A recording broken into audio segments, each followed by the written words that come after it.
Allohga bo'lgan iymon shunaqa narsa ekanki, bir martagina qalbiga kiradigan bo'lsa, qalbingizdan joyini topib o'tiradigan bo'lsa, uni hech qanaqa kuch sug'urib olib tashlay olmas ekanda. Chunki bu haqiqat, chunki bu bor narsa.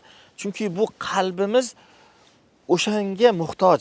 Qalbimizda bir Allohga iymon keltirishligimizga ehtiyoj tuyadigan, ehtiyoj his qiladigan bir bo'shliq, bir joy bor-da. Ana o'sha joy doim bo'sh turadi.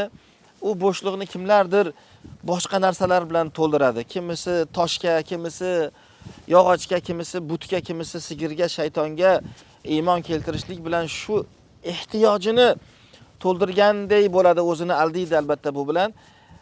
Aslida esa bu ehtiyoj Allohga haqiqiy iymon keltirishligi bilangina to'lar ekanda. Mana bu hikoyadan ko'rinib turibdiki, zolimlarning uslublari qadimda ham, hozirda ham deyarli o'zgarmaganda.